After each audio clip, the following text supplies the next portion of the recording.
Hello everyone, I hope everyone is well. I am Sumon from SUMON'S diary. Let's get started. তো আজকে যে অ্যাপটির সাথে পরিচয় করিয়ে দিব সেই অ্যাপ্লিকেশনটির সাহায্যে আপনি প্লে স্টোর থেকে ডাউনলোড করা যে কোনো অ্যাপ্লিকেশন আপনি আপনার মেমোরি কার্ডে সংরক্ষণ করে রাখতে পারবেন। তো আমরা প্লে স্টোরে চলে গেলাম, প্লে স্টোরের সার্চ বাটনে সার্চ করলাম অ্যাপ ব্যাকআপ অ্যান্ড রিস্টোর। তো এই অ্যাপটি আমরা এখন আমাদের ফোনে ইনস্টল করে নিব।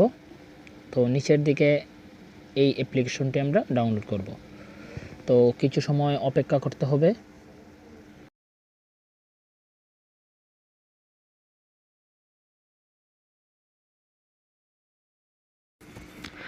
অ্যাপটি ইনস্টল হয়ে যাওয়ার পর আমরা ওপেন করব।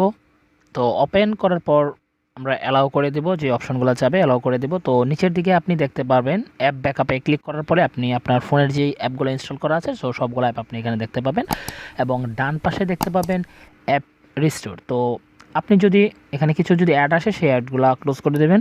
তো আপনি যেই অ্যাপটাকে রেস্টোর করে রাখতে চান সেই অ্যাপে ক্লিক করে ব্যাকআপে ক্লিক করবেন। তো পরবর্তীতে এভাবে আপনি আপনার যে অ্যাপগুলো প্রয়োজন সেই অ্যাপগুলো আপনি এভাবে ক্লিক করে যথারীতি ক্লিক করে ব্যাকআপ অপশনে ক্লিক করে দেবেন। তো আমরা ডান পাশে দেখতে পাচ্ছি অ্যাপ রিস্টোর। তো ওই অ্যাপ রিস্টোরে বাকি অ্যাপগুলো এখানে চলে যাবে সবগুলো। তো আমরা এখন স্ক্রিনে সবগুলো দেখানোর চেষ্টা করছি।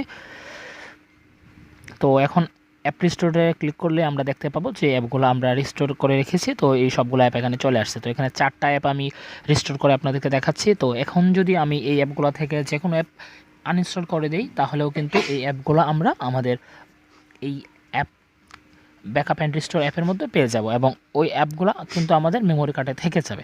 তো পরবর্তীতে আমি সেই অ্যাপগুলো আবার ইনস্টল করতে পারবো। তো যথারীতি আমি এইজ ক্যালকুলেটর এই অ্যাপটি আনইনস্টল করে দিয়েছি, কিন্তু অ্যাপ ব্যাকআপে সেই অ্যাপ রিস্টোরে সেই অ্যাপটি কিন্তু রয়ে গেল। তো এখান থেকে আমি আবার ইনস্টল করে নিতে পারবো যখন প্রয়োজন হবে। তো এগুলো কিছু শর্ত চাবে, সেগুলো আমি অ্যালাউ করে দেব।